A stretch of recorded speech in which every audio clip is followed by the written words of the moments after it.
vários professores, e o professor Celso Vasconcelos é um dos que está lá, né, com participação ativa nesse grupo Chão de Escola. E aí eu pensei, gente, ele está referenciado aí no nosso, né, no nosso material básico dessa disciplina, e eu estava fazendo meu planejamento e eu digo, não, eu vou pedir aqui ao professor Celso para que ele possa nos dar essa, né, essa grande oportunidade de beber na fonte, né, do conhecimento, né, e seria a participação dele. E, para minha surpresa, ele respondeu, né, confirmando a presença, está ele hoje aqui, o professor Celso Vasconcelos, doutor em Educação pela USP, mestre em História e Filosofia da Educação pela PUC, pedagogo, filósofo, pesquisador, escritor, conferencista, professor convidado de cursos de graduação e pós-graduação. Ele é responsável pelo Libertar, Centro de Pesquisa, Formação e Assessoria Pedagógica, autor de vários livros, né? Planejamento, Projeto de Ensino-Aprendizagem e Projeto Político-Pedagógico, autor do livro Construção do Conhecimento em Sala de Aula, Avaliação, Concepção Dialética, Libertadora do Processo de Avaliação Escolar, dentre muitos outros, né, grandiosos livros que eu creio que a maioria de nós conheçam. Professor Celso, aqui, além dos alunos, como ele disse, eu estendi aos demais polos, né? Então, aqui estão tutores presenciais e à distância dos 12 polos da UEMANET, tá? Eu não sei se todos conseguiram, porque quando chove, aqui em alguns municípios aqui do Maranhão, a gente ainda tem queda de... eu acho que no sol do Maranhão, né?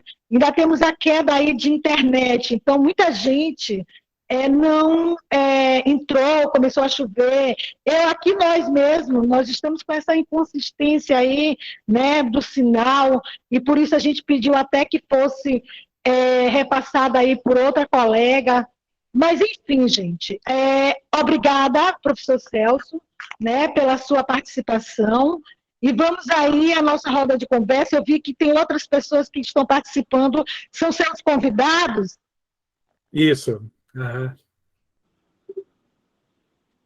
Tem alguns amigos também participando.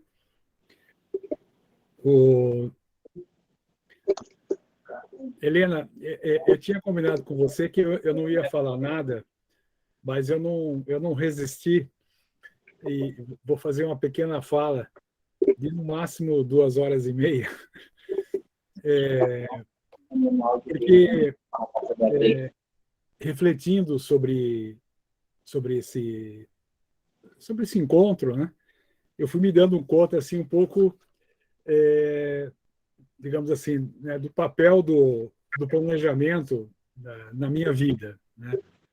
E então eu queria começar falando um pouquinho sobre isso antes de abrir para as questões. Pode ser, Helena?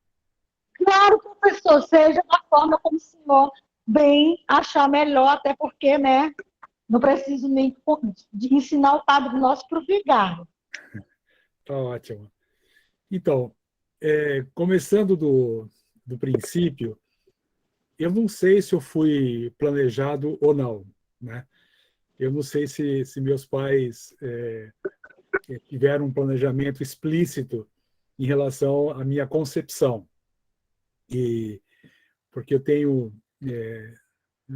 um irmão e uma irmã mais velhos, né? Já falecidos, e o Arnaldo nasceu em 1949, a Magali nasceu 2 anos depois, em 1951, e eu nasci 5 anos depois, em 1956.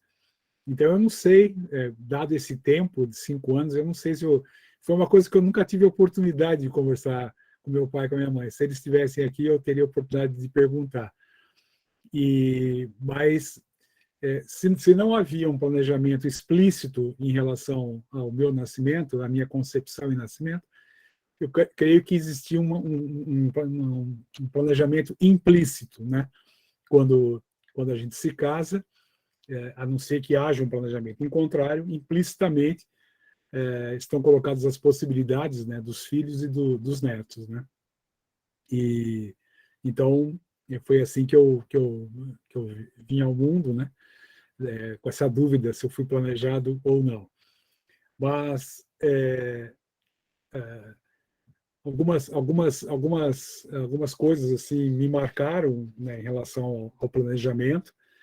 Talvez um primeiro fato que me marcou foi uma coisa que eu não tinha planejado e que acabou tendo uma repercussão muito grande, né? Alguns de vocês que estão participando aqui já ouviram essa história, vão ouvir de novo, que foi o fato de que no primeiro dia de aula do primário eu fugi da escola, né? Em 1963, lá em Jaú, interior de São Paulo. Estou falando aqui de São Paulo, mas eu nasci no interior, nasci em Jaú, e minha mãe me deixou na escola, e algum tempo depois eu estava em casa, eu fugi da escola. Naquele tempo, acho que essa questão de segurança não era tão forte como é hoje e tal. E isso teve uma repercussão muito grande na minha vida, porque quando eu cheguei em casa, eu me lembro muito bem da cena, minha mãe estava no quarto, eu fui até o quarto para falar com ela, e oi, Josi, bem-vinda aí, que coisa boa te ver. Você já sabe essa história, Josi, você já ouviu umas 5 vezes, mas vai ouvir de novo, né? Sempre E, bom. Olá. então, aí para compreender isso, tem um dado de realidade que é o seguinte: o Arnaldo, meu irmão mais velho, ele tinha deficiência mental. E vocês imaginem, se é difícil fazer inclusão hoje, imagine naquela época, final dos anos 50, começo dos anos 60. Então, meu irmão sofria muito, porque a escola não via, a escola não enxergava ele. A escola seguia aquela máxima lá de Comendes tratar a todos como se fosse a um só.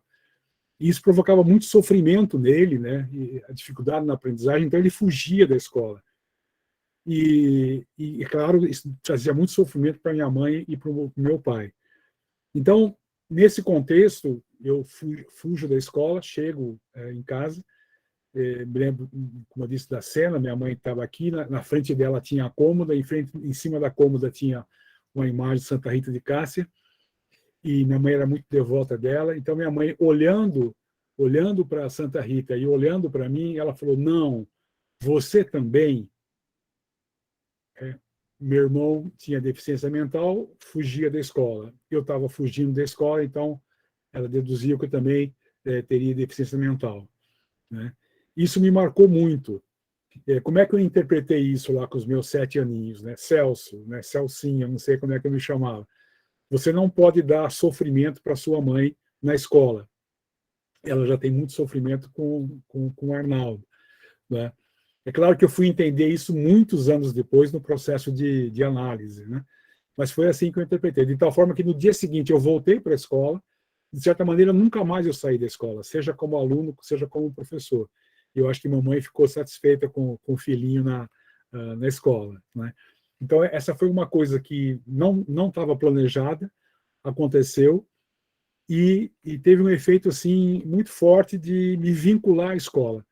Para vocês terem uma ideia, quando foi a formatura da 4ª série, naquela época tinha a formatura do primário, quando minha mãe contou para a professora como que eu era em casa, que eu era um menino arteiro, né? E a professora não se conformava, porque em sala de aula eu era aquele aluno exemplar, né? Em função daquela missão que eu assumi, né?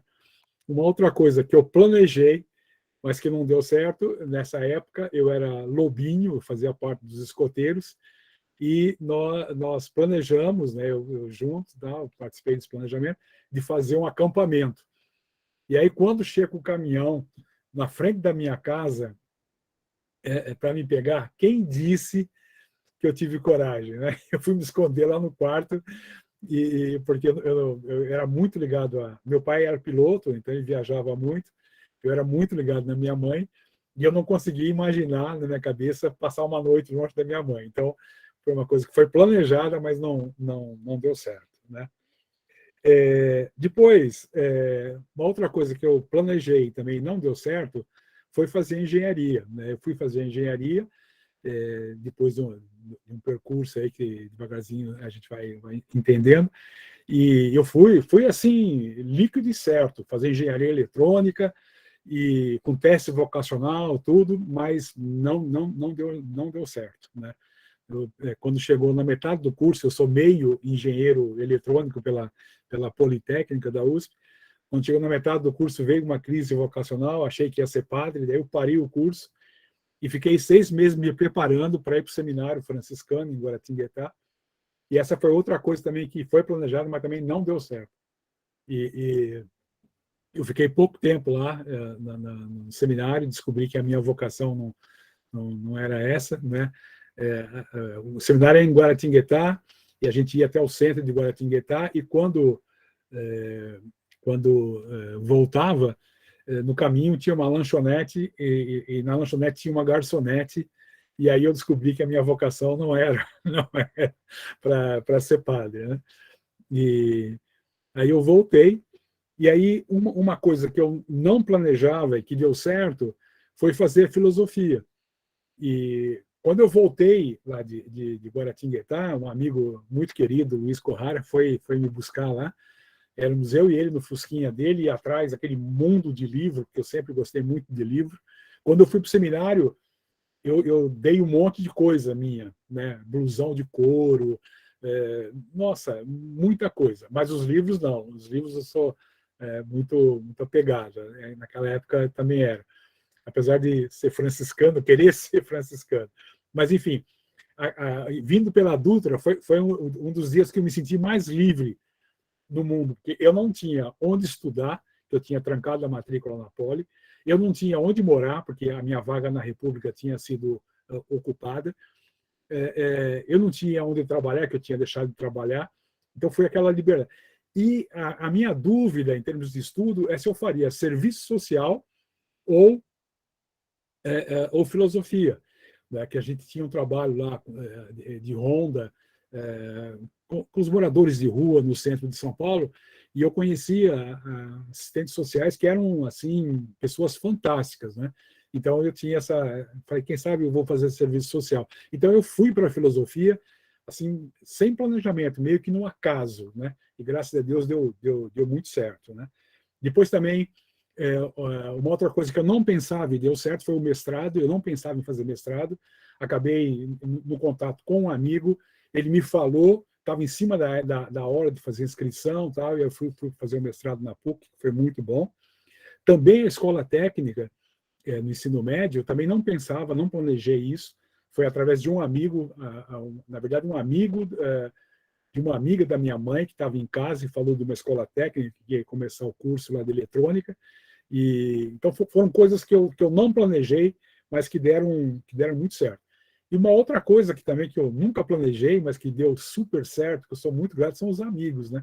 Que essa vida nos presenteia, né? Que são coisas absolutamente fantásticas, né? Mas nenhuma amizade a gente planeja, né? Graças a Deus, né? A amizade é uma coisa absolutamente espontânea, né? E tem coisas que eu planejei e deram certo, né? O casamento, graças a Deus, estou casado há 40 anos, e aí também os filhos que eram desejados, né? E depois os netos, né? Que não dependia da gente, mas os filhos quiseram. Então eu tenho 7 netos, eu sou abençoado, tenho essa graça de ter 7 netos, que são os meus professores em devir criança. Outra coisa que também que deu certo foi o Libertar, foi uma coisa planejada, que é o meu centro de formação e assessoria pedagógica, aqui de onde eu estou falando agora aqui, né? E aí o doutorado, sim, o doutorado foi planejado, porque eu já tinha feito mestrado, então eu vou fazer o doutorado, e então coisas que eu planejei e deram certo, né? Agora, eu acho que de tudo isso tem aquela coisa dos imprevistos, né? Vários imprevistos que aconteceram, eu contei um pouquinho alguns aí para vocês, e aí eu lembro do Sartre, quando ele fala, na questão de método, ele fala, o importante não é tanto o que fizeram comigo, mas o que eu faço com o que fizeram comigo. Então, a partir desses imprevistos, desses episódios, assim, então, para mim, foram coisas assim muito, muito importantes. Do ponto de vista do planejamento educacional, o meu primeiro contato, enquanto primeira reflexão consciente sobre isso, porque naturalmente, eu sofri o planejamento dos meus professores, o planejamento ou não planejamento dos meus professores. Mas é alguma coisa que não estava na minha esfera de consciência, não havia uma tomada de consciência, né? Então, o meu primeiro contato assim, consciente foi na escola técnica, porque eu não pensava, e essa foi outra coisa que eu não planejava e que deu certo, graças a Deus, eu não pensava em ser professor, né? O meu sonho era ser cientista e eu fui fazer escola técnica de eletrônica, uma escola pública aqui em São Bernardo do Campo, a gloriosa Et Lauro Gomes, né? Só que como eu fui da primeira turma, quando eu me formei, eu mais 5 amigos fomos convidados para dar aula nessa escola. Então, olha a loucura, eu me formei em junho de 74 e tive 6 meses de treinamento de didática, e em fevereiro de 75 eu estava dando aula para alunos que tinham a mesma idade que eu, até mais velhos do que eu. E nesse treinamento didático, que foi dado pelo diretor da escola, foi meu primeiro contato, então, formal com a questão do planejamento, que era uma preocupação muito grande. Nós estávamos em 1974, em pleno tecnicismo, né? E eu me lembro muito bem ele passando para a gente aquela questão lá da taxonomia do Bloom, que atualmente está voltando. Eu fico meio, meu Deus, o que está acontecendo? Talvez seja uma outra leitura, tomara que seja, mas naquela época, a taxonomia do Bloom vinha aqueles verbos de ação. Então, qual era a promessa? Não, se vocês usarem esses verbos no planejamento, tudo vai dar certo, vai ser uma beleza, né? E a gente sabe que não é assim, tem muito mais coisa envolvida nisso. Mas aí foi o meu primeiro contato, assim, porque aí eu tinha que planejar para dar aula. E, de fato, a gente ali, essa escola foi uma condição assim muito boa, eu ganhava super bem, eu dava 17 aulas por semana, ficava 40 horas na escola, era uma condição ideal, né, assim, para a época, né? E aí também depois eu tive que planejar, né? Eu trabalhei no Colégio Pentágono, em Santo André, no Colégio Moema, aqui no bairro de Moema, também num supletivo em Moema, que era um supletivo super meia-boca. O conselho de escola, o conselho como é que chama? O conselho de classe era assim, para vocês verem o nível, era assim, né? Eles estavam falando a classe, aí eles falavam o número, se a gente não lembrasse, ele falava o nome, aí a gente fazia assim ou assim, né? Aprovado ou reprovado. Esse era o conselho né? Mas eu também planejava as minhas aulas, e também no curso de dinâmica de grupo, que nós tínhamos na comunidade, que eu dava esse curso de... Então, usava o planejamento. Mas aí, quando, em 1982, e também no Colégio São Luís, que para mim foi uma experiência muito forte, né? Quando em 82 eu fui convidado para ser coordenador pedagógico, foi daí que eu tive que fazer uma reflexão crítica sobre a atividade docente. Foi aí que eu comecei, de fato, não só a usar o planejamento, mas a pensar sobre o planejamento. E aí foram os meus primeiros escritos, né? Então, eu comecei a escrever, refletir, escrever sobre planejamento na esfera do plano de aula, do plano de curso, do plano de ensino. Foi nessa esfera que eu comecei as primeiras reflexões. Mas, ao mesmo tempo, nesse período, nesse colégio que eu fui coordenador pedagógico, Imaculado Conceição, o IMACO, que era um colégio dos frades capuchinhos, o diretor, o professor Luiz Pierre, ele estava desencadeando o processo de construção do projeto educativo. Então, foi a minha primeira experiência de construção de PPP, só que na época a gente chamava mais de projeto educativo, que é a nomenclatura, sobretudo a nomenclatura europeia, né? Então, em 1982, portanto, muito antes da LDB, e de 96 exigiu o PPP como um elemento importante da escola, foi a minha primeira participação. E aí também através da AEC, da Associação da Educação Católica, onde eu conheci o professor Danilo Gandim, que foi o meu grande mestre aí na questão do projeto político-pedagógico, né? E nesse período também eu tive contato com o Lauro de Oliveira Lima, esse livro, que é uma maravilha, não sei se dá para ver, Escola Secundária Moderna, né, que é um tijolão, e aqui ele tem um texto belíssimo sobre planejamento, que foi assim uma referência para mim, né? Então, isso é um pouco assim a minha... Bom, aí em termos de escritos, alguns textos lá do Marco eu não consegui resgatar, mas eles aparecem nesse primeiro caderno aqui que eu organizei, Subsídios Metodológicos para uma Educação Libertadora na Escola, e que inclui aqui, tem um texto sobre planejamento e plano de ensino-aprendizagem, né, foram textos que surgiram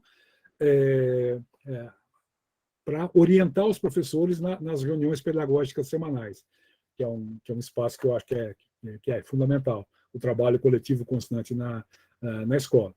Aí, desses pequenos textos, eles foram evoluindo, e aí eu fiz uma apostila sobre planejamento, né? E trabalhei em muitos colégios, quando os colégios me chamavam, lá no IMAC eu fui coordenador pedagógico, depois eu fui coordenador pedagógico por 3 anos, depois diretor por 5 anos, depois o colégio acabou fechando, porque os capuchinhos não queriam mais ter grandes obras, e aí foi quando eu criei o Libertar, no final de 1989, e aí eu era convidado para dar palestras, e um lance que aconteceu, que foi assim, também sem planejar, ao invés de levar, por exemplo, ia falar de avaliação, ao invés de levar um texto do Lucchesi, eu fazia um pequeno texto meu. Depois, organizando esses textos, surgiram as apostilas. Então, surgiu uma apostila de planejamento, e dessa apostila de planejamento acabou vindo o livro de planejamento. Esse aqui é a primeira edição, na verdade é a terceira, mas até a 5ª edição, chamava Planejamento, Plano de Ensino-Aprendizagem e Projeto Educativo, que era a linguagem que a gente estava mais acostumado. Aí, a partir da quinta edição, ele passou a se chamar, na verdade, tem uma capa anterior a essa ainda, Planejamento, Projeto de Ensino-Aprendizagem e Projeto Político-Pedagógico, que é a linguagem mais utilizada, né? Então, o livro de planejamento é o meu livro que tem maior número de edições, e está na 26ª edição. Então, ele foi muito bem aceito, esse livro, né? Depois, nesse livro de coordenação do trabalho pedagógico, que agora está na 16ª edição, que agora está sendo feito pela Cortez. Então, aqui também eu tenho textos sobre... está aí, né? Tanto sobre projeto político-pedagógico, quanto projeto de ensino-aprendizagem. E, digamos assim, do ponto de vista teórico, o refinamento maior está nesse livro de currículo, Atividade Humana como Princípio Educativo, porque, para mim, bom, antes disso, só para dizer que essa estrutura, aquela estrutura, para mim, que é a estrutura fundamental do planejamento, que é uma coisa aparentemente muito simples, mas, na verdade, eu percebo que muita gente não compreende radicalmente, que é aquela articulação entre realidade, finalidade e plano de ação. Essas 3 dimensões fundamentais do planejamento.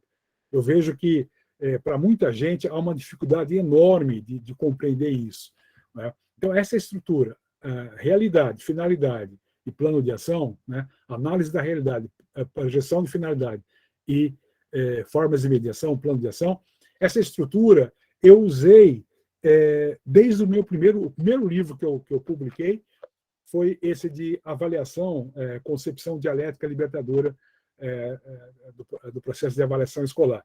Então, tanto de avaliação, quanto nesse de indisciplina, disciplina escolar, quanto nesse outro, avaliação, superação da lógica classificatória excludente, quanto nesse outro de indisciplina e disciplina escolar, que é publicado pela Cortez, nesses 4 livros, a estrutura dos 4 livros é essa: análise da realidade, projeção de finalidade e formas de mediação, que para mim é o núcleo duro, né? E justamente no livro de currículo, essa concepção ela vai ser expandida quando eu falo da atividade humana como princípio educativo, e, na verdade, análise da realidade, projeção de finalidade e formas de mediação é o núcleo duro da atividade humana, mas, a rigor, a atividade humana ela tem sensibilidade, motivo, aí sim, análise da realidade, projeção de finalidade, formas de mediação,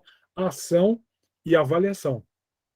Então, a atividade humana, quando a gente pensa a atividade humana no seu conjunto, né, a rigor ela tem 7 dimensões.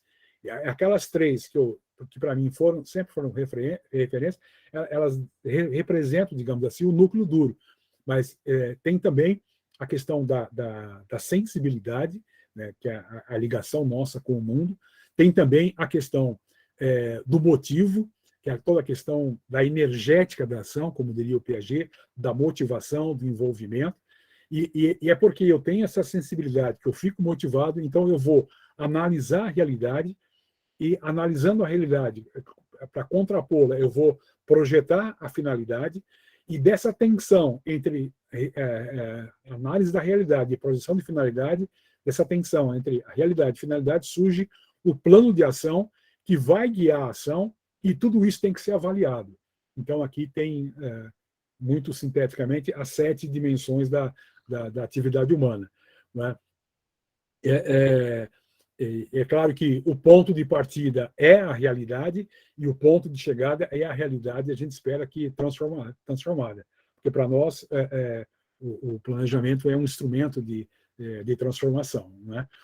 E, em termos de textos escritos sobre o planejamento, então, tem textos lá do IMACO, que eu usava nas reuniões, que se tornaram lá o Caderno dos Subsídios, depois a apostila de planejamento, que virou o livro de planejamento, tem os capítulos no livro de coordenação pedagógica, tem capítulos de livros que eu tenho publicado sobre planejamento, artigos em revistas especializadas de educação, vídeos, né, ultimamente muitas lives tal, sobre planejamento, e também cadernos metodológicos. Eu fui consultor da Rede Municipal de Educação de Guarulhos, e nós fizemos um processo de construção participativa dos projetos político-pedagógicos da Rede Municipal de Guarulhos. Então, ali tem 3 cadernos também, metodológicos, um sobre marco referencial, um sobre diagnóstico e um outro sobre programação. Então, essa é um pouco assim a minha trajetória em termos do planejamento, e agora eu não falo mais, só respondo pergunta. Então, muito obrigado pela atenção até o momento.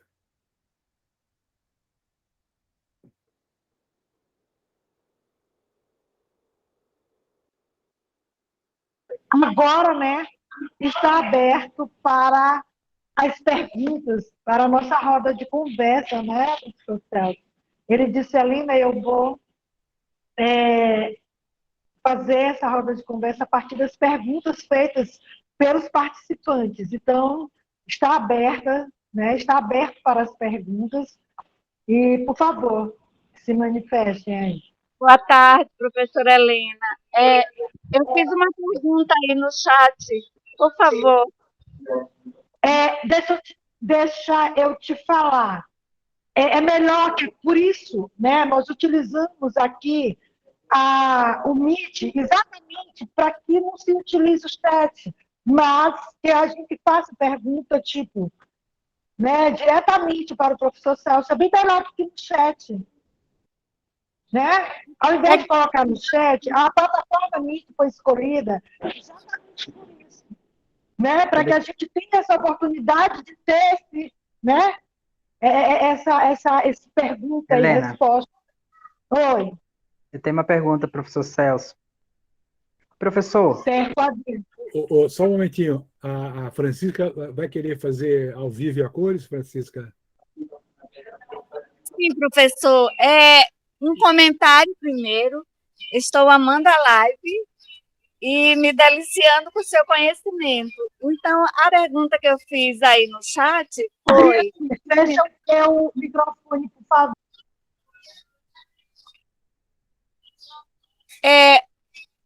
O senhor, olhando para trás, da grande árvore construída com seu conhecimento e com tantos frutos, o senhor faria tudo de novo? Olha, eu faria, eu faria. Talvez uma outra coisa, né? Eu não ia falar para vocês, mas já que você falou, agora você me provocou. Uma coisa que eu me lembrei, né? Foi uma coisa que eu planejei, mas que não foi uma coisa correta, que acho que eu não faria. É claro que eu estou falando aquilo que a minha censura permite, né? Embora eu já tivesse censurado isso na primeira vez, mas agora você provocou, eu estou falando. Mas uma coisa que eu lembrei, eu morava lá em Jaú, desculpa, morava em Barra Bonita, que eu morei muito em Jaú, Barra Bonita, e eu devia ter, acho que uns 6 anos, 5 para 6 anos, não, 6 anos, porque foi a época que eu estava no Jardim da Infância, não é?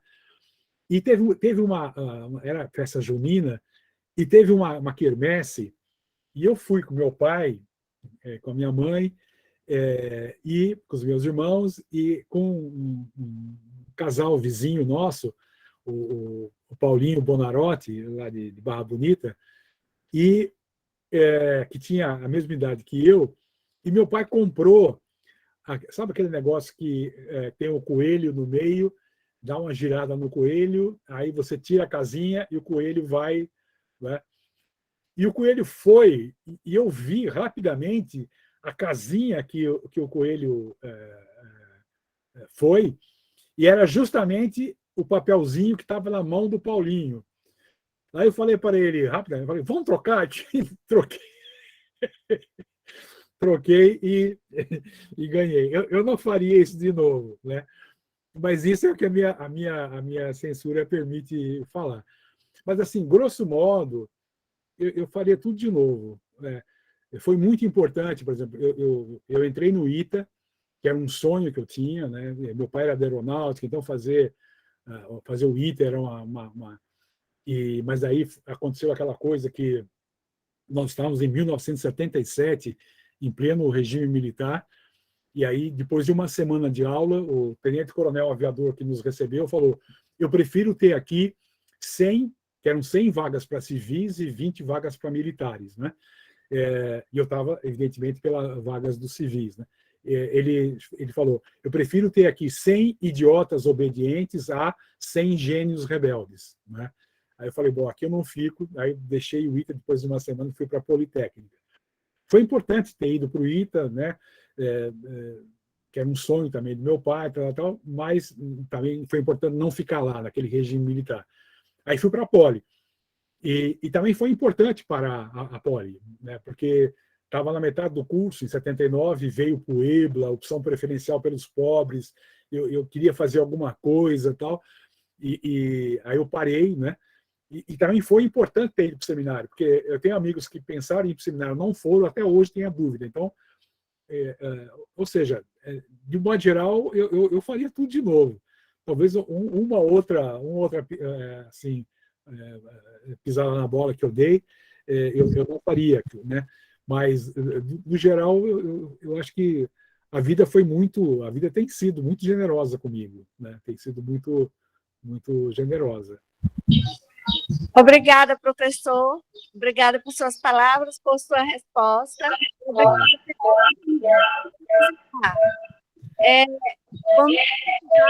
sair agora da live, porque precisamos viajar de volta para São Luís. Na aula. Até logo. Obrigada a todos. Boa tarde. Deus os abençoe. Obrigada, Francisca, pela tua participação. Colega. Posso ter eu agora? Eu vou sair de Lago da Pedra só amanhã, ao meio-dia. O Adriano. Oi, Adriano. Agora você pode falar. O Adriano é tutor à distância, né? Adriano. Isso, tutor à distância, pedagogo. Começa na história também como docente, já tenho 10 anos de docência. Celso, muito se discute hoje a questão do projeto político-pedagógico, né? E a gente está vendo aí alguns textos, alguns autores o próprio governo querendo tirar um P do PPP, né, querendo deixar uma proposta pedagógica e para ficar, né, ficar sem o político. Eu queria, na sua concepção, no seu entendimento, é viável uma escola apenas com uma proposta pedagógica, sem ser um projeto político-pedagógico? Queria ouvir sua concepção com relação a isso, porque, na minha concepção, eu discordo, eu acredito, né? Mas, na minha opinião, claro, não a do Celso Vasconcelos, mas queria ouvir de você, que tanto escreveu sobre o PPP nas escolas.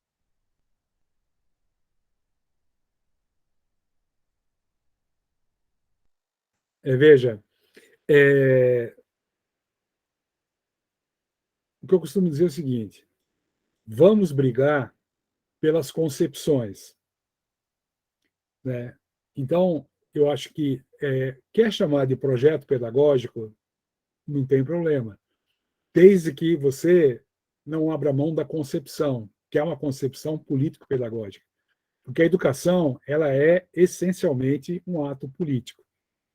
Esses dias eu tive o privilégio de me reencontrar, na verdade, me encontrar, porque eu tinha o texto, mas nunca tinha lido. O texto estava na minha frente aqui numa revista, a revista Paz e Terra, de 1969, que tem um texto belíssimo de Paulo Freire, que se chama Papel da Educação na Humanização.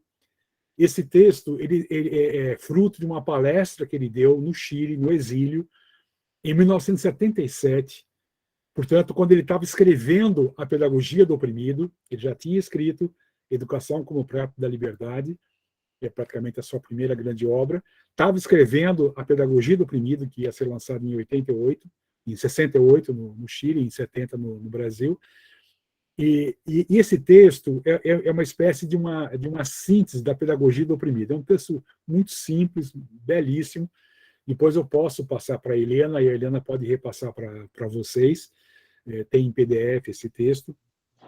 Estou querendo até ver se em alguma publicação nossa a gente reedita esse texto. E aí fica muito claro, né? Porque qual é a questão? A questão é a seguinte: a questão é que se os alunos e os professores e as pessoas fossem anjos, não precisaria não precisaria ter o político na educação. O problema é que nós somos seres concretos.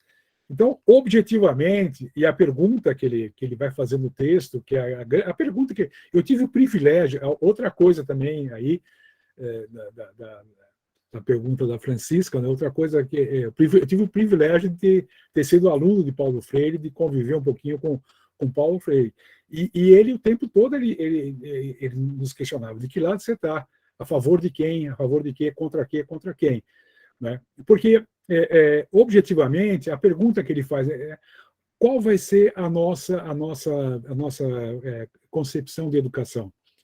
Para adaptar ou para transformar? Né? Quando você fala adaptar ou transformar, você está falando essencialmente de política. Está falando de coeficientes de poder na polis, a maneira de organizar a participação e a atividade na cidade-estado, na polis. Né? Então, a educação ela é essencialmente política. Se querem tirar o P, eu não vou brigar por causa disso. Né? Se ficar o P do político, tudo bem. Mas quer chamar de projeto educativo, quer chamar de projeto pedagógico, quer chamar de... Não vão brigar pelo nome. Eu penso assim. Quer dizer, vão brigar até certo ponto, né? Mas você sabe que, muitas vezes, diante de um grande idiota, a melhor coisa que a gente tem que fazer é concordar: sim, você tem razão, né? E não ficar, porque não vai adiantar, né? Então, mas não podemos abrir mão, isso sim, não podemos abrir mão de jeito nenhum da concepção enquanto prática concreta, né? Porque isso na filosofia a gente diria um pouco, isso é ontológico, isso faz parte da realidade, não dá para você desconectar isso, né? Escola sem partido, ok, mas não sem política, nesse sentido da busca do bem comum, dos coeficientes de poder. Né? Então, eu veria aí, não sei se eu fui claro, Adriano, eu acho que, sinceramente, eu não vou ficar brigando muito pelo nome. Né? Às vezes eu vou em alguma rede me chama para dar uma consultoria e tal, e eles chamam lá de proposta pedagógica. Eu não vou ficar, eu faço a proposta, eles não. Agora, concepção não. Então, em termos de concepção, porque a educação ela é essencialmente política. Né? E essa é a pergunta básica do Paulo Freire. Né? Nós vamos adaptar ou transformar? Que tem aquela situação, né? Lembra a professora chega na sala de aula, ela pode até fazer um discurso, né, assim, um assado, aí ela vira para os meninos e fala, olha, a vida é assim mesmo, né? Veja os dedos da minha mão. Eles não são diferentes, no entanto, todos são importantes. A vida também é assim. Uns nasceram para mandar, outros para obedecer. Né? Então, ela está passando uma visão de adaptação. Né? Agora, para quem está bom, né? nem para os dominadores, nem para os opressores está bom. O Paulo Freire deixa isso muito claro na Pedagogia do Oprimido, porque o opressor, quando oprime, ele também se desumaniza. Por isso que libertar o oprimido é libertar também o opressor da sua... Porque os caras também não são felizes. Você veja, por exemplo, os grandes consumidores de cocaína. Onde é que estão? São os grandes empresários, filhos de grandes empresários. Eu me lembro uma amiga que trabalha com isso lá no Rio de Janeiro, ela falava, o filho de um grande empresário, o menino não tem mais nariz, de tanto cheirar cocaína. O pai é um super empresário, não anda de carro, só anda de helicóptero, coisa assim. Então, é para isso que a gente... Né? Então, há tanto tempo atrás, o Josué de Castro já dizia isso. Né? O mundo, daqui a algum tempo, vai ter dois tipos de pessoas. Os que não comem porque não têm o que comer e os que não dormem de medo dos que não comem. É isso que a gente vai oferecer? Se adapte, garanta o seu. Né? Isso para o jovem, mas dá uma angústia enorme. Não, um outro mundo é possível. Isso dá para quê? Conhecer para quê? Compreender, usufruir e transformar. Então, quando a gente fala de transformação, não é só a transformação da metodologia de trabalho, não é só a transformação da posição das carteiras em sala de aula. É a transformação disso, mas também dessa lógica, desse mundo desumano, que não tem lugar para todo mundo, se continuar assim, vai ter cada vez menos. Então, nesse sentido, a educação é um ato político, mesmo que não queiram chamar isso, não queiram denominar. Né? Certinho, Celso. Muito obrigado, viu? Obrigado, Helena, também. Obrigada, professor Adriano. E continua aberta, né, gente, para as perguntas. Professor, boa tarde. Boa tarde. Mônica aqui. Professor, partindo dessa mesma vertente, o que você pode nos dizer sobre planejamento flexível?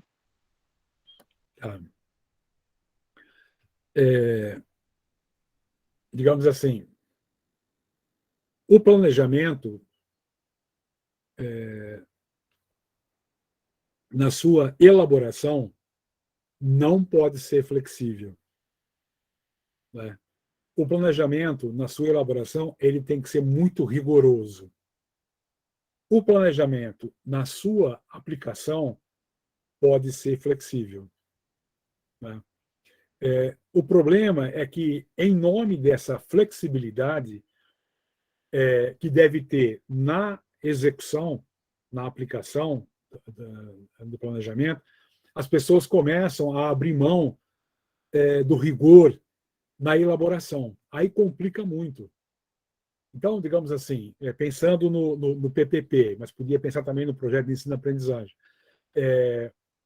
O PPP tem, trabalhando na linha do planejamento participativo, que é a linha que eu trabalho, que vem lá do ELAP, que é a equipe latino-americana de planejamento, lá do Chile, que o professor Danilo Gandin trouxe para cá, e expandiu, etc. Nós trabalhamos com marco referencial, diagnóstico e programação.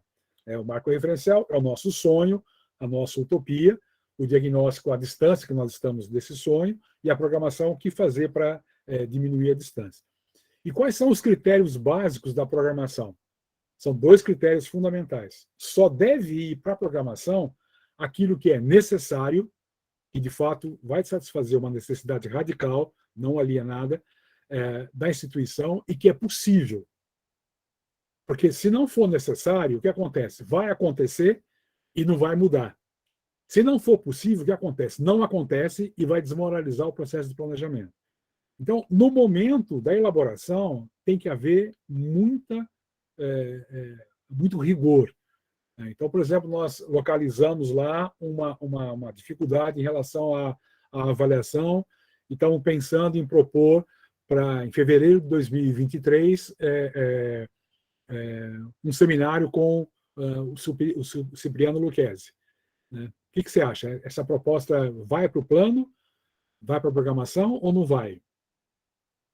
Mônica. Nós vimos o problema da avaliação e pensamos, então, trazer o Cipriano para fazer uma formação com os nossos professores em fevereiro de 2023. Vai para o plano? Vai para a programação ou não? O que você acha? Por que não? Não é necessário? Não é importante trazer alguém para... Pode ser o Cipriano, pode ser outra pessoa, o Cipriano Lucchesi, estou falando, né? Não é necessária? Então, vai para o plano ou não vai, Mônica? O que você acha? Vai ou não vai? Ficou de recuperação. Vai, professor. Não vai, Mônica. Antes de responder a segunda pergunta, é possível? Quais são verdade, não é verdade, não é possível. Quais são os dois critérios? Necessidade e possibilidade. Com certeza, o Cipriano é um amigo tão querido, com certeza o Cipriano é alguém que vai ajudar muito a superar essa necessidade. Mas antes de colocar isso na programação, eu tenho que ver se é possível. Né? Alguém liga para o Cipriano, tá bom, confirmou. Então agora sim, agora vai para a programação, porque é possível e necessário. Aí quando chega em fevereiro de 2023, tem a 18ª onda da Covid e o Cipriano não pode vir, né? Não pode vir, não pode ir para o Maranhão para fazer a formação. Né? Foi erro de planejamento? Não, porque o planejamento foi bem feito. Foi uma circunstância, né, que impediu. Então, aí nós temos que ter flexibilidade. Bom, como é que a gente vai fazer? Vamos adiar, esperar passar a 18ª onda da Covid, vamos chamar outra pessoa, vamos... Tá? Não sei se eu fui claro. Agora, no momento, porque o que está acontecendo hoje é isso. Em nome da freguesia, vamos colocar aí, depois se der, aí desmoraliza, porque aí você não viu se é necessário, se é possível. Aquilo ou acontece e não muda nada na escola, desmoraliza o planejamento, ou não acontece porque não foi bem planejado. Aí também desmoraliza. A gente quer muito, o nosso grande desejo é resgatar o planejamento como instrumento de transformação. Né? O Brecht, lá na peça O Galileu, ele fala: eu acredito que a grande finalidade da ciência está em aliviar a miséria da existência humana, ou o cansaço da existência humana. Nós estamos cansados, nós estamos numa miséria. Então, nós temos que fazer ciência, inclusive ciência pedagógica, para sofrer menos. Então, nós temos que resgatar, superar o negacionismo também em termos da ciência pedagógica. E para isso, como é que as pessoas acreditam no planejamento? Quando elas veem que aquilo dá resultado. Ela começa a perceber que planejar muda. Agora, quando só vai para o papel e não acontece nada, aí fica aquela... Né? Quantas vezes a gente vê isso? O professor copia o plano de outro colega, né? Perdeu o sentido. Não, nós queremos resgatar. Por isso, por exemplo, que, entre outras coisas, o projeto de ensino-aprendizagem tem que ser alguma coisa que vai, desculpe a expressão, que vai no sovaco do professor, tem que acompanhar o professor. Tem escola que o professor faz o projeto de ensino-aprendizagem, entrega para a coordenação e sequer fica com uma cópia. Para que serve? É só para entregar papel, porque a coordenação não vai ler, ao contrário. Né? Ele tem aquilo lá, então ele acompanha, ele vai, é uma espécie de diário de bordo nele, ele vai anotando o que deu certo ou não, ele leva aquilo para a reunião pedagógica semanal, discute com os colegas, discute com a coordenação pedagógica, então é uma coisa viva. Agora, você fazer só para ser um documento é pior, é uma coisa horrível. esse formalismo. Não é à toa que muitos professores resistem à ideia de planejamento. E é muito interessante, porque, por exemplo, no mundo industrial, no mundo das finanças, o planejamento é hiper, mega, blaster valorizado. E no mundo da educação, ele é mais ou menos, né? Então, acho que a gente tem que resgatar, não sei se eu fui claro, então, flexível na aplicação, mas não na elaboração. Obrigada. Obrigada, Mônica.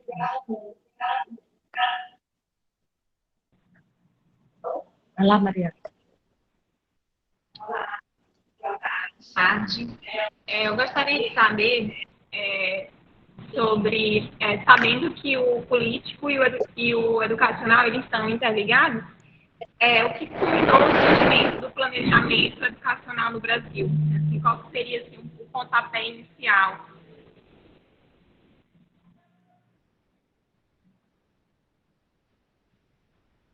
A Maria, Eu coloquei ela até no chat.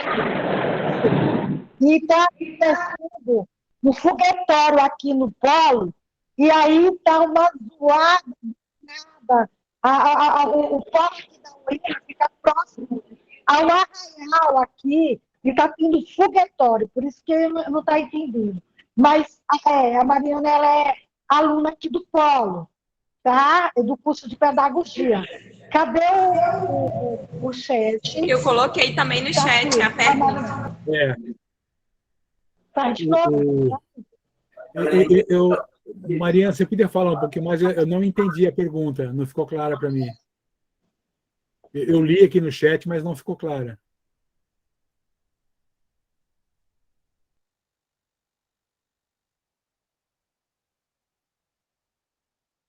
O que você quer saber mesmo, Mariana?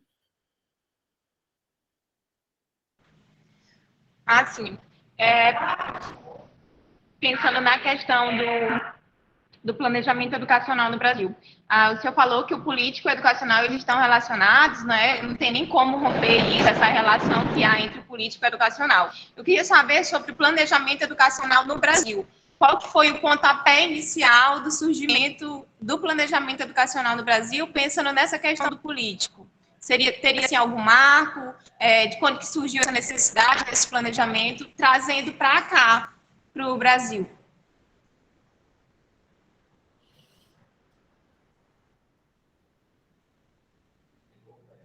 Essa é uma pergunta que precisaria de uma análise histórica. Eu colocaria como um marco histórico o Manifesto dos Pioneiros, em 32. Eu acho que é o primeiro, porque se a gente for pensar um pouco, né, na história, aquilo que o professor César Nunes está sempre nos trazendo, o primeiro objetivo da escola no Brasil, lá com Tomé de Souza, com jesuítas, é catequizar, né? Então, o objetivo da educação era catequizar. Depois vem aquela perspectiva de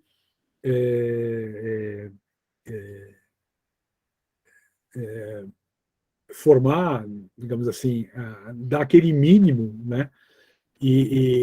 No sentido da domesticação dos corpos, né? Então, para que não houvesse digamos assim, né, uma rebelião, para que não houvesse uma revolução. Então, esse papel ideológico da escola de enquadramento dos corpos, né? Depois, lá com Getúlio Vargas, vem a questão da escola para a formação da mão de obra para a indústria emergente. Mas eu acho que em 32, ali no manifesto, se coloca pela primeira vez, de maneira mais clara, essa questão do papel político da educação e a necessidade de um planejamento para que a gente possa atingir isso, né? E aí a gente vai ter uma pessoa que tem um papel fundamental nisso, é o Anísio Teixeira, né? O grande defensor da escola pública, da escola democrática, né? E também da escola integral, né? Que ele tinha uma concepção. Então, eu acho que ali com o Anísio Teixeira tem esse fortalecimento, né? E aí depois vem ali, mais ou menos convivendo, né? Vem Paulo Freire com essa radicalidade, aí vem Darcy Ribeiro, então são grandes pensadores, né, que pensam uma civilização brasileira, não só uma educação, que vão colocando essa dimensão. Aí, com o golpe militar em 64, há uma tentativa de se controlar isso, né? E agora, recentemente, com esse novo governo, de novo, aparece um novo no sentido temporal, né, que é mais antigo do que... Então, também há uma retomada dessas ideias que, na verdade, quando eles falam escola sem partido, sem o partido da oposição, né, porque, na verdade, eles querem o partido deles, né? Então, eu acho que aí há esse impasse que a gente está vivendo agora. Não sei se é isso que você está se referindo, mas em termos de pensar o planejamento na sua dimensão política, eu acho que o primeiro grande marco histórico foi lá o Manifesto de 32 e depois a grande figura do Anísio Teixeira. Não sei se quer falar um pouco sobre isso, Josi? Não sei se tem alguma...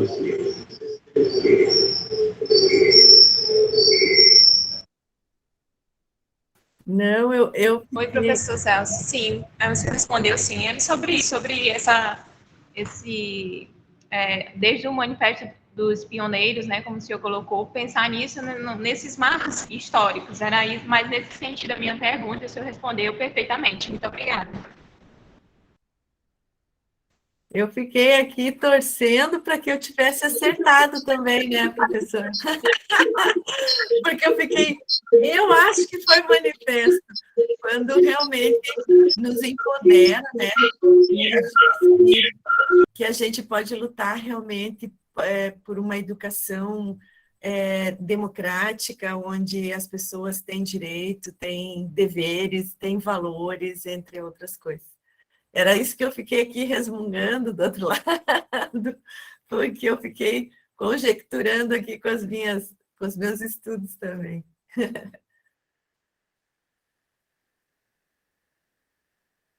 Obrigada, Mariana. E agora a gente continua aí aberto. Pode falar, professor. Só um pitacozinho, acho que o Carlos Wagner está um pouco com a gente também, talvez ele pudesse falar um pouquinho também, e que está envolvida no projeto de publicação de obras inéditas do Anísio Teixeira. E quer falar um pouquinho, Carlos Wagner? Opa, Celso, beleza? Eu tive que passar aqui para o celular aqui, que dei mais estabilidade, né?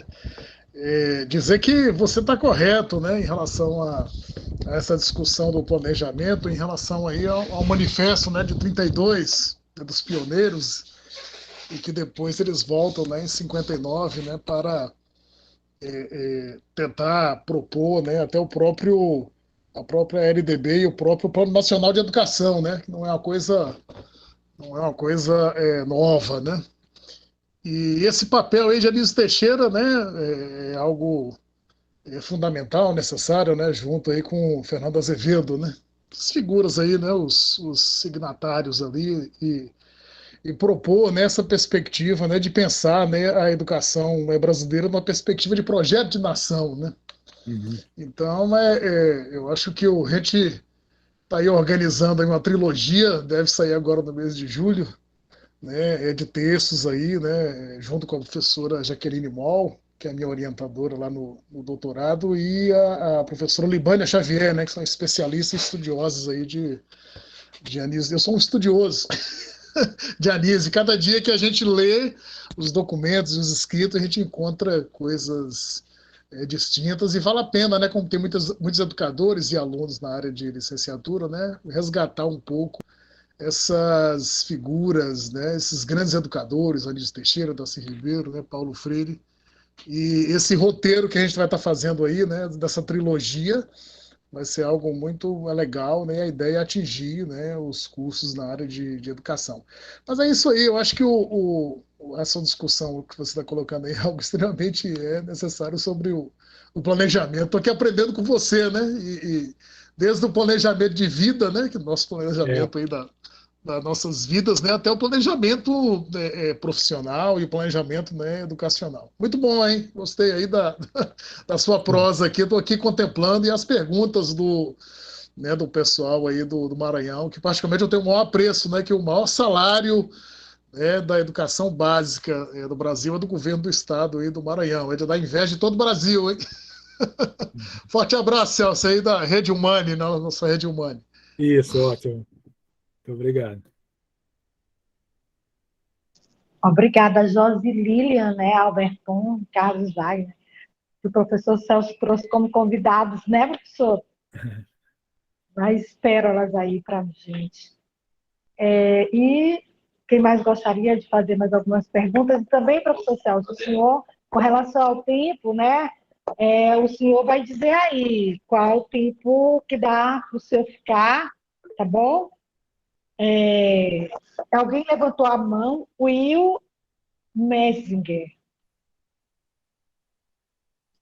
Ele abriu a mão aí. Boa tarde. Sou Caroline, aluna do Polo de Cândido Mendes. Estou entrando pela conta do meu esposo. Boa tarde a todos. Na verdade, professor Celso, eu gostaria de saber sobre o planejamento, né? Na área educacional, a gente estuda, aprende. Gostaria de saber se o senhor aplica esse planejamento também na sua vida pessoal.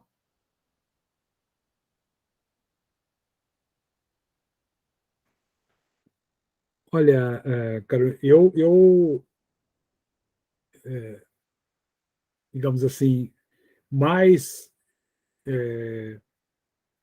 formalmente, isso acontece, digamos assim, é como se a cada 3, 4 anos eu refizesse o meu PPP, né, o meu projeto de vida pessoal e profissional.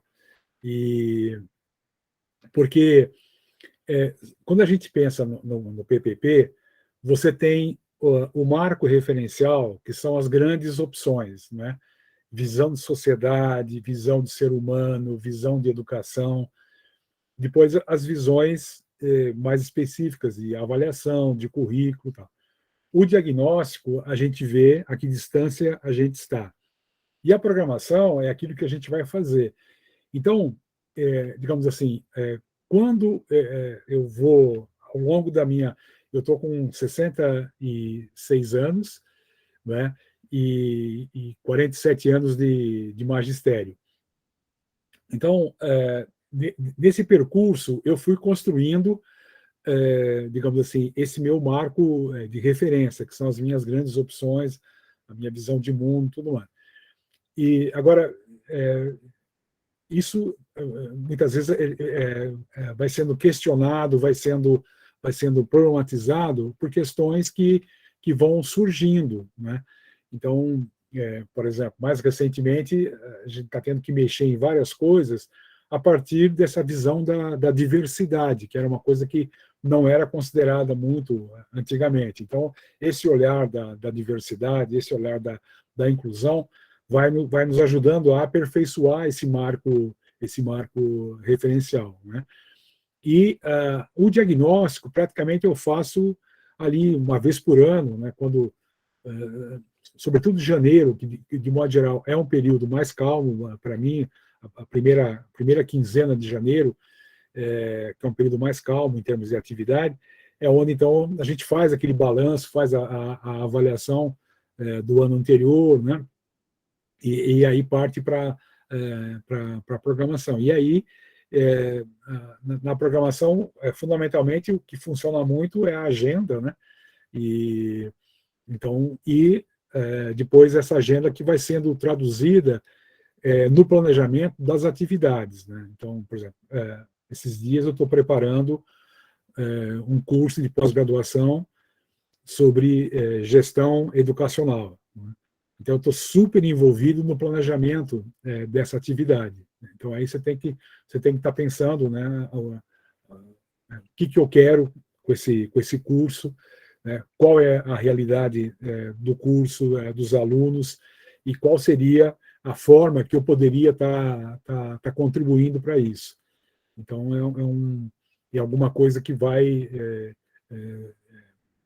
se colocando, e o que eu tento fazer é fazer isso de uma maneira mais sistemática, né? Fazer isso registrando, porque a partir do momento que você registra, favorece, primeiro, né, na hora que você vai escrever, você percebe se aquilo está claro ou não para você, né? A escrita tem essa coisa muito boa, porque a hora que você vai escrever, você vai, não, isso não está tão claro.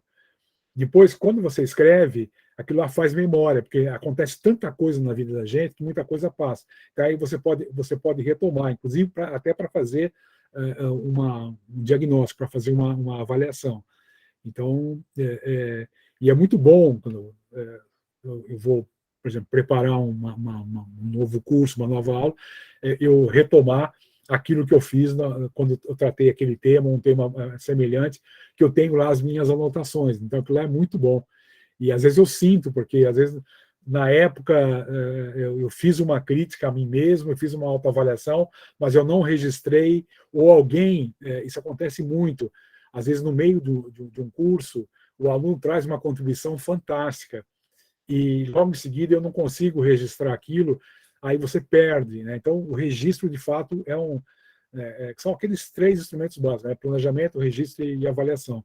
São instrumentos metodológicos muito importantes, né? Então, agora, eu não me sinto, assim, digamos, escravo né? Eu acho que, como eu falei, tem que ter o rigor na elaboração, mas depois flexibilidade na execução de acordo com a necessidade, de acordo com a realidade. É sempre aquele jogo, né? O plano de ação tem que ser fruto da tensão entre a realidade e a finalidade. Quer dizer, mudou a realidade, o que você vai fazer? Você vai manter a finalidade, você vai adaptar, ok, né? Então, agora, é essa a realidade que eu tenho, é essa a finalidade, bom, e agora, o que eu faço? E aí você muda o plano de ação. Porque se a realidade coincidir com a finalidade, você não tem tensão criativa, né? Por exemplo, se no dia 11 de junho de 2022, às 17h18, eu quero estar me encontrando com amigos e colegas para discutir planejamento através do encontro no Meet. O que eu tenho que fazer? Alguém me diz o que eu tenho que fazer? Não estou ouvindo. Planejar, né? Não tenho que planejar, Caroline. Não tenho. Presta atenção. Se no dia 11 de junho, que é hoje, de 2022, que é hoje, às 17h19, que é agora, eu quero estar no encontro no Meet, que é o que eu estou, o que eu tenho que fazer? Oi, Josi? O que eu tenho que fazer? Tem que estar. Não tem que fazer nada. Porque a minha realidade coincide com a minha finalidade. Então, não tem que. Agora, se. A mesma coisa. Agora, até às 17h30, que é o horário que a gente colocou, eu gostaria de deixar as ideias básicas de planejamento. Então, eu tenho que estar pensando aqui, já falei isso, não falei aqui, o que eu posso falar? Porque daí a minha realidade não coincide com a minha finalidade. Então, esse é o grande lance. É justamente por isso que é muito importante conhecer a realidade e é muito importante ter clareza do que a gente quer, né? Porque aí, se você conhece a realidade e sabe o que quer, isso vai criar uma tensão criativa que vai guiar o plano de ação, que vai guiar a ação, etc, etc. Para mim, isso é a estrutura básica do planejamento, né?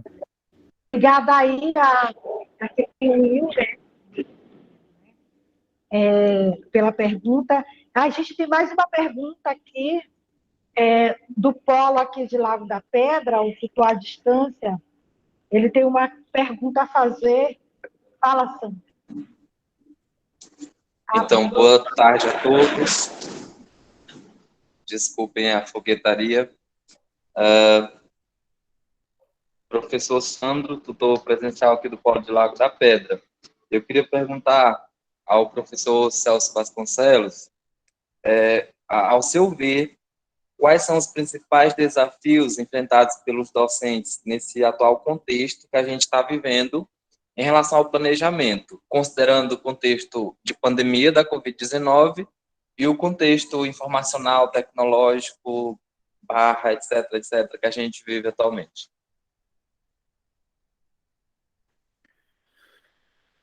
O Sandro, eu tinha combinado com a Helena que eu só ia responder pergunta fácil, então eu não vou responder a sua pergunta, porque é muito difícil.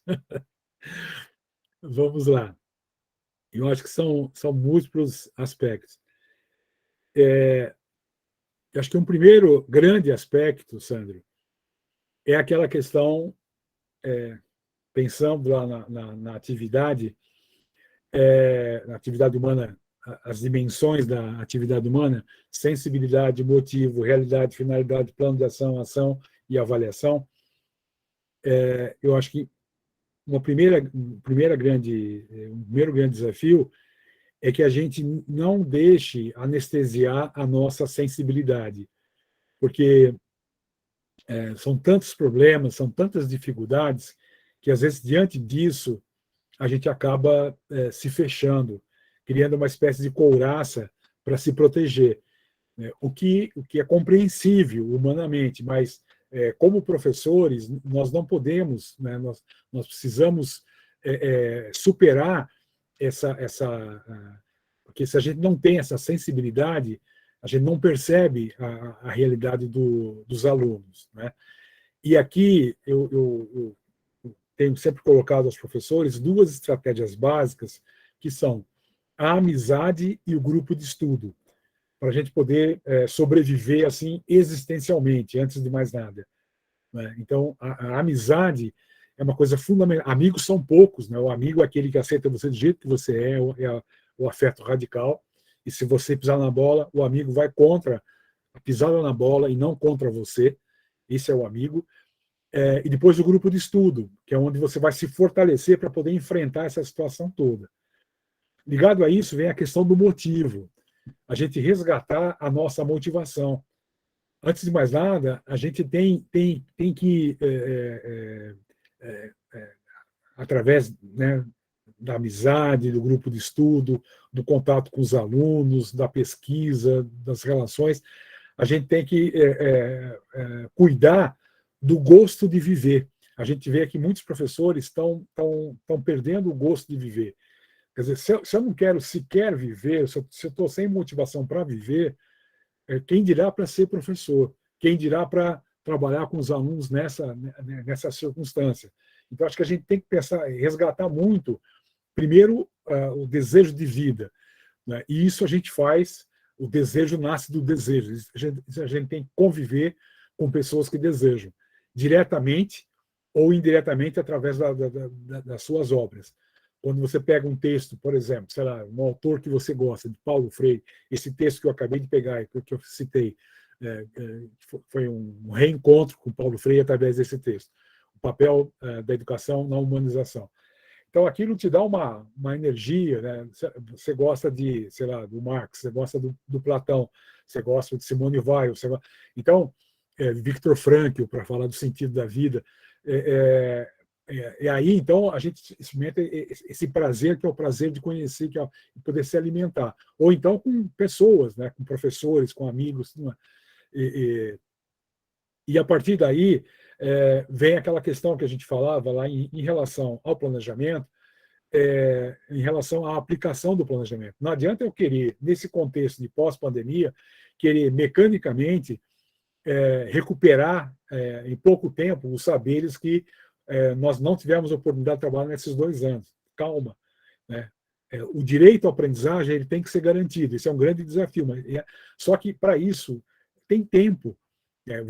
Vamos pensar, não em anos, vamos pensar em termos de ciclo de formação, né? Quer dizer, se nós tivermos com 2 anos comprometidos nessa relação educativa, então vamos supor pelo menos esses 2 anos no decorrer desse processo. Então, e aí vem uma questão fundamental, que é aquela questão do acolhimento profundo dos alunos, porque se o aluno percebe que você está mais preocupado em cumprir o programa, dar conta do programa, do que preocupado com ele se fecha. Você sabe que a relação afetiva ela é decisiva na relação pedagógica, né? Porque o conhecimento novo se dá a partir do conhecimento prévio, só que o conhecimento prévio ele não está sempre disponível. É como se ele estivesse no subsolo da casa e tem ali uma porta de controle, uma porta de acesso a ele, né? Como se fosse uma portinhola que controla. E essa portinha, o controle dela é afetivo. Ou seja, se o sujeito estiver motivado, se ele estiver vendo sentido, se ele estiver no ambiente de confiança, por isso que a relação é tão importante, ele vai abrir essa portinha e o conhecimento prévio que ele tem, as representações mentais prévias que ele tem, vão ser liberadas e vão possibilitar construir o novo conhecimento com aquelas informações que você está trazendo. Por outro lado, se ele está angustiado, se ele está com medo, se ele está com desconfiança, essa portinha não abre ou abre muito pouquinho. Aí vai liberar pouca representação mental prévia. Resultado, daquilo tudo que você está passando para ele, ou diretamente, ou através do livro, ou do material didático, pouquíssima coisa vai ser assimilada. Por isso que querer ganhar tempo, né, no aspecto do conteúdo imediato é um grande equívoco. Todavia, isso não implica deixar de trabalhar, deixar de garantir o direito a aprender, porque tem direito àquela aprendizagem. Só que isso vai se dar ao longo do tempo. Também nós temos que lembrar o seguinte, o aluno não aprende só na escola, o aluno não aprende só com o professor, aprende também com os colegas. Às vezes a relação com os colegas, quando você faz trabalho em grupo, ela é muito mais potencializadora, porque a zona de proximal do aluno, do colega, está mais próxima da dele, ele entende melhor o colega e aquilo produz mais conhecimento. Outra coisa, o conhecimento, aquela ideia que o Brunner traz da espiral ascendente. O mesmo saber pode ser trabalhado em diferentes níveis de abrangência e complexidade. Então, quando você tem um planejamento em espiral, você vai vendo, então eu trabalho um pouco aqui, mas isso aqui eu vou retomar daqui a 6 meses, eu vou retomar no ano que vem, né? E daí, inclusive, a importância do mesmo professor continuar com os alunos, dar continuidade a esse processo. Então, tem uma série de elementos que a gente tem que trabalhar quando você trabalha também numa relação de maior profundidade, de maior empatia, de maior simpatia com os alunos, diminui muito o problema de disciplina. Então, o tempo que você ia perder administrando problemas de disciplina, e as pesquisas mostram, Sandro, chega a ser mais de 50% do tempo útil. O professor chega a perder mais de 50% do tempo útil com aquilo que eles chamam de estratégia de sobrevivência, que vai desde aquela coisa de atrasar na sala dos professores para adiar o conflito, e bem devagarzinho para a sala de aula, fazer chamada bem devagarzinho para matar o tempo, terminar a aula antes, né, deixar os alunos lá, dar trabalho de grupo sem ter planejado, só para poder respirar, ficar chamando a atenção de aluno, ficar mandando o aluno para fora, chega a ser mais de 50%. Então, se você estabelece uma relação, né, de acolhimento profundo, o que acontece? No primeiro momento, você tem um investimento muito grande na relação e nos conceitos estruturantes, nos conceitos básicos. Depois, com o tempo, você vai acelerando e os alunos acompanham.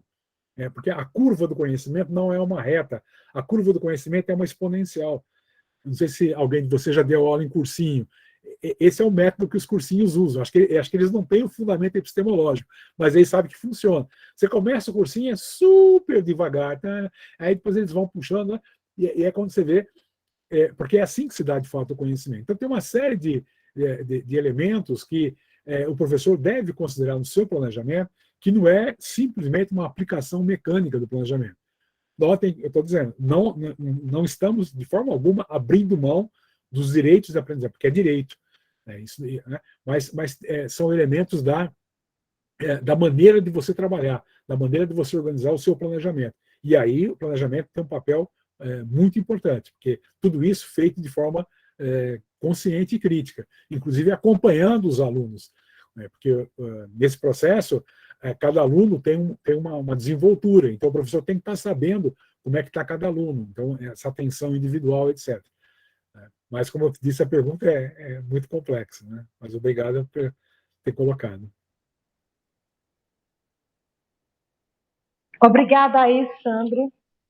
Obrigada, professor Celso. Não sei se ainda tem mais alguém que vai perguntar mais alguma coisa, porque o tempo, né, professor Celso? Que o senhor estabeleceu aí foi até às 17h30, não foi? Mas se alguém ardentemente quiser fazer alguma colocação, tudo bem. Pois A curiosidade tem que ser premiada. A Gisele, ela levantou a mão. Pode perguntar, a Gisele é doutora.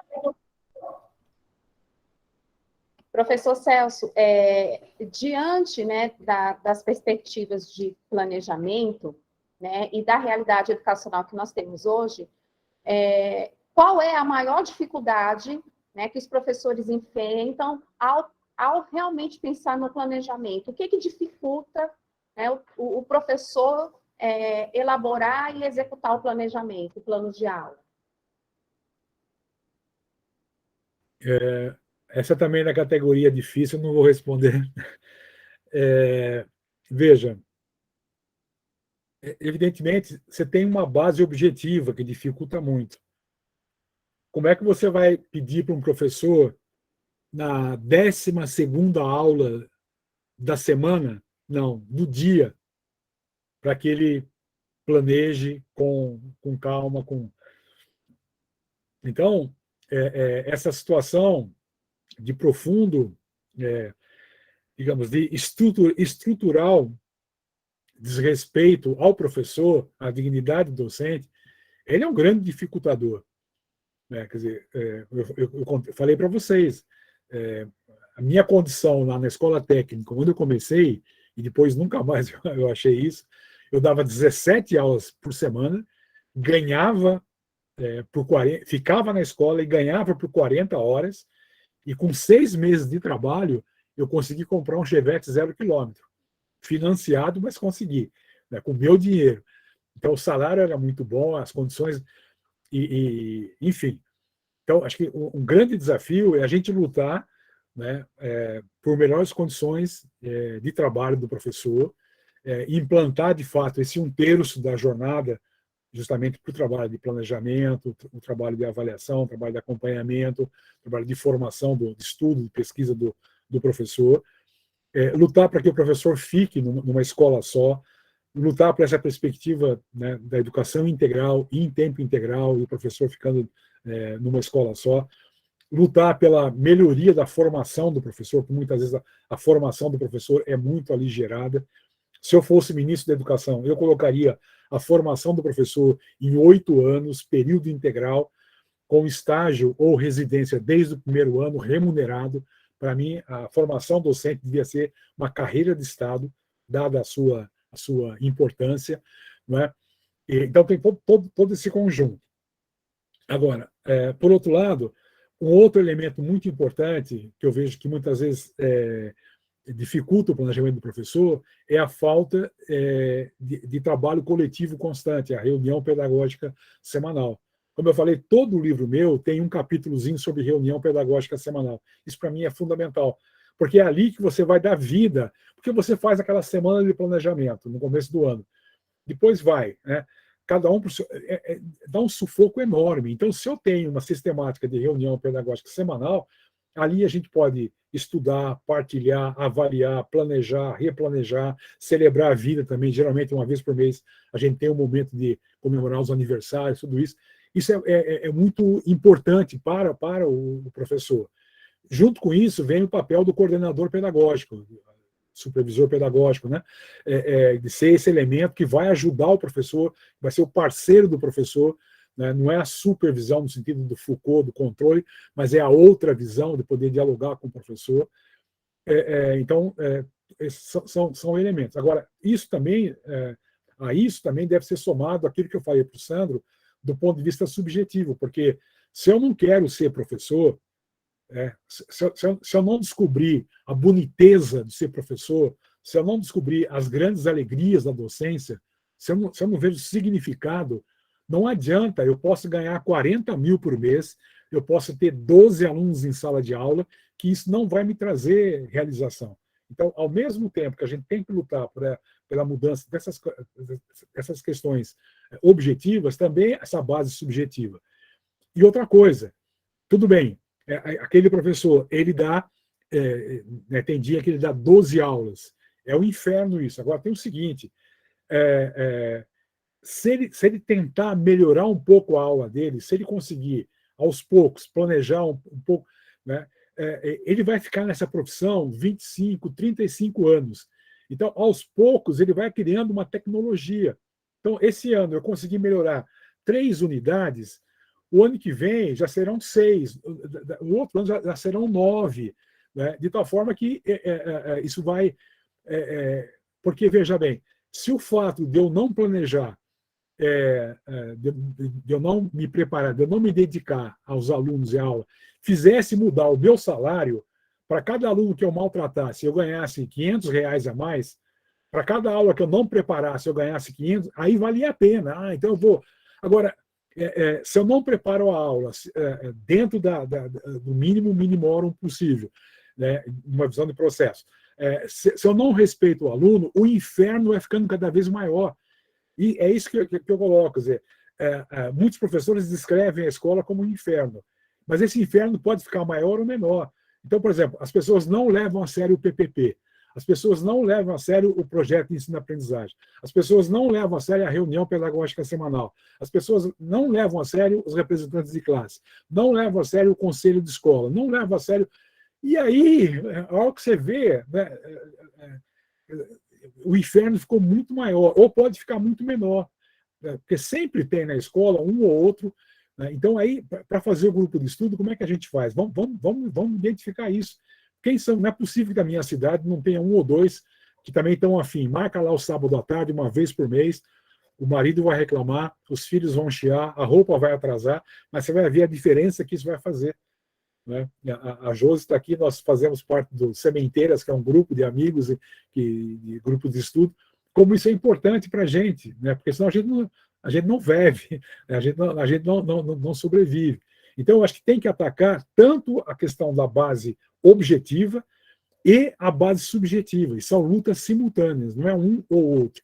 Então, ao mesmo tempo que eu estou lutando para melhorar o salário, para melhorar a carga horária, para melhorar as condições de trabalho, para melhorar a formação, eu estou ali me comprometendo com os alunos, tentando dar o melhor de mim, aquilo que for possível eu registrar. Hoje em dia tem muitas formas de registro. Você chegou na sala dos professores, você chegou em casa rapidamente com o seu celular, você pode dar uma gravadinha ali rapidinho. Hoje na aula aconteceu isso, eu não entendi bem por que a aula não deu certo. Hoje na aula aconteceu isso, a aula foi muito legal, eu acho que deu certo por causa disso. Você vai fazendo pequenos registros que depois você pode retomar, que serve muito para... Enfim, né? São possibilidades sempre não abrindo mão dessa relação dialética entre estrutura e pessoa e estrutura. Alguém mais ardentemente? Falem agora ou só na próxima live. Eu vi que alguém tinha aberto isso, a Suzana Félix. Você gostaria de fazer alguma pergunta, Suzana? Não, na realidade, eu gostaria de agradecer ao espaço, né? O professor Vasconcelos, até estava falando com ele que ontem, numa formação que eu estava dando, eu citei ele do texto dele sobre a questão do significado, né, da aula para o aluno, e os professores ficaram muito felizes com essa citação, por trazer e ter significado para eles. Mas uma coisa que eu acho que eu gostaria de comentar, assim, que às vezes eu vejo, em relação ao planejamento, que às vezes a gente vê uma Secretaria de Educação fazendo um planejamento bem distante da escola, né? Uma formação longe daquilo que realmente os professores querem. E muitas vezes muito distante de uma necessidade do professor na escola. E o professor, e às vezes circulando ali na escola mesmo, na formação da própria escola, é muito mais significativo quando se abre a sala de aula e se compartilha com o colega as experiências exitosas. E que aquilo que, principalmente nesse momento que a gente está vivendo, às vezes os professores têm muita dificuldade de lembrar de ações, de boas ações, porque, por exemplo, eu trabalho do primeiro ao quinto, né, os anos iniciais, mas hoje nós encontramos alunos no quarto ano que tem, aí precisam desenvolver a habilidade do primeiro, do segundo, do terceiro, então os professores se veem com tantas demandas que, às vezes, eles estão com dificuldade de recordar ações exitosas que eles já tiveram. E numa troca com o colega professor, né, para um planejamento, isso se torna muito potente. Então, agradeço muito porque eu vi o seu convite lá no Face e aí eu entrei nessa roda de conversa que gostei bastante. Muito obrigada. Que bom, Suzana. Fico muito grato pela participação. Assim. Isso que você colocou é realmente... Porque, vejam, existem elementos assim objetivos, né, que desanimam o professor. Por exemplo, a questão do salário, a questão do número de alunos em sala de aula, a questão de não ter um laboratório, né? Mas existem também esses elementos das relações. Então, você pega uma secretaria de educação que não tem sensibilidade em relação às escolas, você pega um gestor que não tem sensibilidade em relação aos professores, você pega um coordenador pedagógico que está mais preocupado com o papel do que com... Então, tudo isso dá um desânimo, né? Dá um desânimo. E ainda mais nesse momento. Então, muito interessante o que você colocou, porque às vezes parece que há um bloqueio da memória, né? Porque ele já fez, ele sabe fazer diferente, né?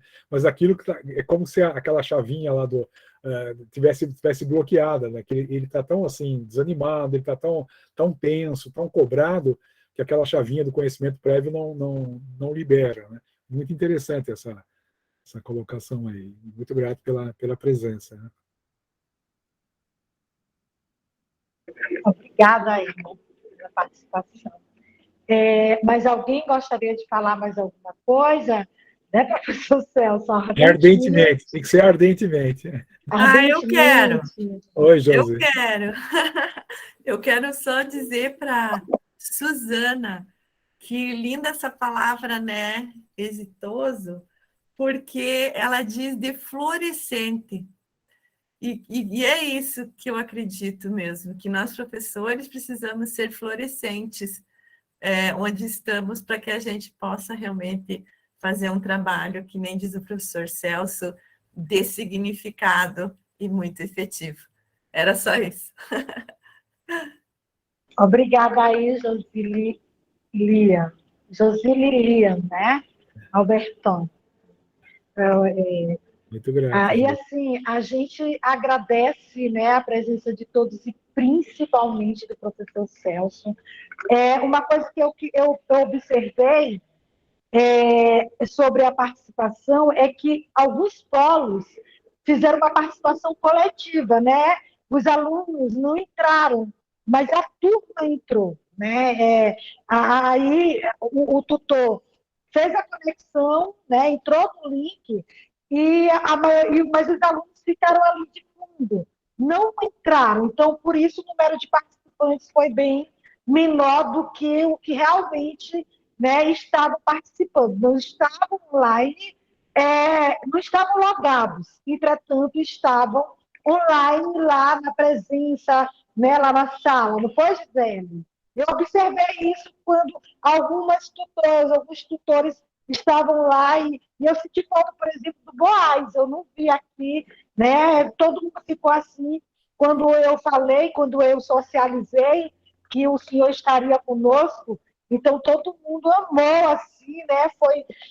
Só que a minha preocupação era que muita gente entrasse, não desse conta disso, e por isso eu socializei, mas restringi a divulgação do link somente para hoje, próximo do encontro. Entendeu, professor Celso? Próxima roda de conversa. E aí isso, não sei, para mim, pelo menos, foi muito rico, né, esse momento, proveitoso. Por exemplo, sobre planejamento flexível, que as pessoas muito falam, né, na escola, inclusive, o que a gente mais ouve do professor, eu sou coordenadora pedagógica, né, mas o planejamento é flexível, e essa flexibilidade o senhor deixou aí muito claro, ela não pode existir na elaboração. Essa flexibilidade, ela se dá na execução, né? Aparece uma situação e a gente tem, né? A gente pode fazer isso, ou mesmo que a gente tenha o plano A e o B, mas ele não pode ser flexível. A flexibilidade, ela se dá no momento em que acontece, né? Então, assim, eu achei essa fala bem interessante e vou usar assim, essa gravação para um momento de hora de atividade, né? O HTPC, né? Esse momento de planejamento, juntamente com os professores de formação, porque o planejamento flexível é muito requisitado, né? Na fala do professor, para que ele, algumas vezes, até se exima, né? Que ele não...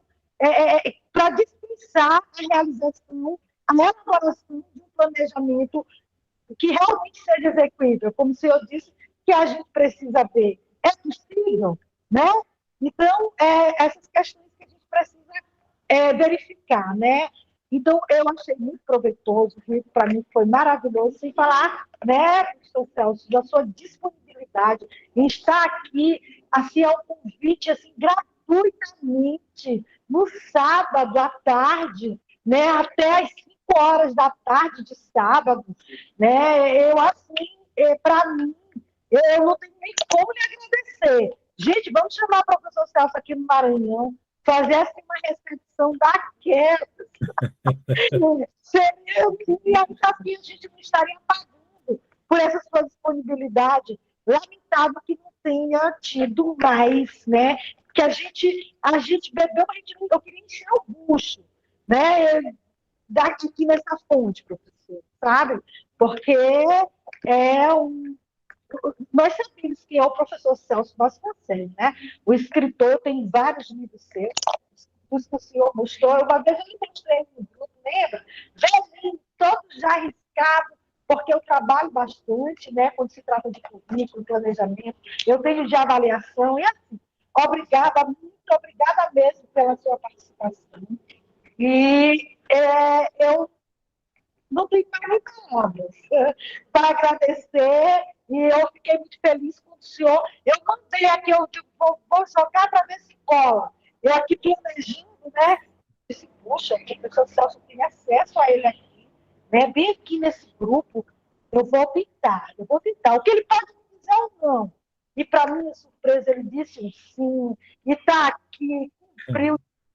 Eu fiquei maravilhada. E aí eu disse, vou socializar com meus colegas, né?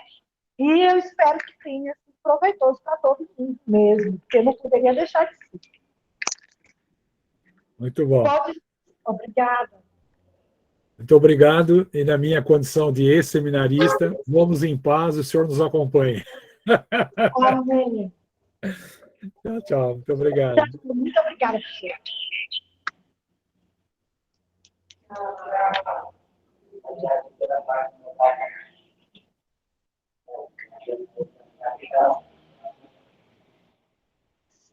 Gente, realmente, né? Assim, eu ainda estou